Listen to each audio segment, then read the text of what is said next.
Huwa importanti li f'dawn l-elezzjonijiet nivvotaw biex inkomplu insaħħu lil Partit Nazzjonalista għaliex issa huwa ċar li huwa biss il-Partit Nazzjonalista l-uniku partit li jista' ikun u joffri sfida denja lil dawn il-mafjużi fil-Parlament tagħna.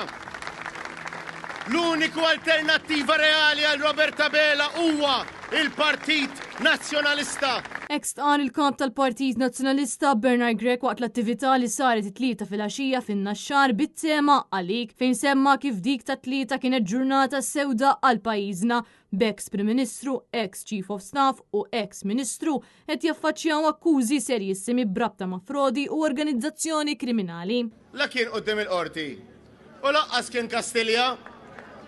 Dak huwa il-Prim Ministru ta' pajjiżna f'dan il-moment delikat fejn il-poplu Malti u Awċi ix-xukjat qiegħed jitkarrab għal direzzjoni, qed jitkarrab biex jara u jifhem x'inhija triq il-qudiem u kif ser noħorġu minn dan il-moment mudlam li daħluna fih. Bernard Grech fakkar li fl-2013 il-Partit Laburista tela fil-gvern bilan li jisraq lill-poplu Malti u Awċi għaliex issa għandna konferma li r-roadmap kien hemm il-bidu. Għal daqstant tal-darboħra Bernard Grech ikkundanna l-attakki ta' Roberta Bela fil-konfront tal-medja u tal-ġudikatura. Kellhom roadmap, kellhom triq illi llum nafu li din it-triq kienet ippreparata sa minn qabel telgħu fil-gvern.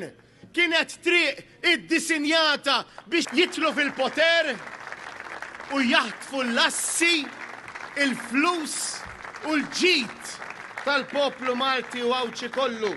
Il-kap tal-Partit Nazzjonalista fakkar li l-Partit Laburista għamel minn kollox sabiex iżomm dan id-dil għaddej tant li meta saret l-elezzjoni bikrija l-ewwel li saru jafu kienu s-sidin tal-Vitals Global Healthcare. Bernard Grech insista wkoll li Roberta Bela għandu jagħmel apoloġija għall-aġir irresponsabbli tiegħu brabta ma' dak li ġara fil-qorti.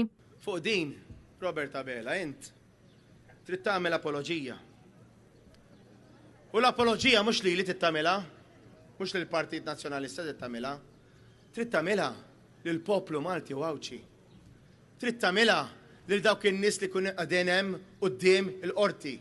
Trid tagħmilha lill-ġurnalisti, trid tagħmilha lill-qrati, trid tagħmilha lill-pulizija li kienu qegħdin fit-triq man-nies. L-istess attività kienet indirizzata mill-kandidata l-elezzjoni tal-Parlament Ewropew Libu Ġejja Bartolo illi qal li l-poplu huwa mxebba jisma' bi skandlu wara l-ieħor. Hawnhekk huwa sostna li żgħażagħ għandhom bżonn aktar opportunitajiet f'pajjiżna u jeħtieġ li jerġgħu jkunu l-protagonisti tal-bidla. Min-naħa tiegħu il-kandidat tal-elezzjoni tal-Parlament Ewropew Peter Aġus fakkar li n-nies li kienu jokkupaw karigi għolin f'pajjiżna qed jaffaċċjaw akkużi mill-aktar serji brabta ma' reat fejn il-poplu instera 400 miljun euro. Peter Aġus insista li aktar minn qatt qabel huwa evidenti li pajjiżna għandu bżonn tmexxija differenti, tmexxija li se tkun hemm għall-poplu.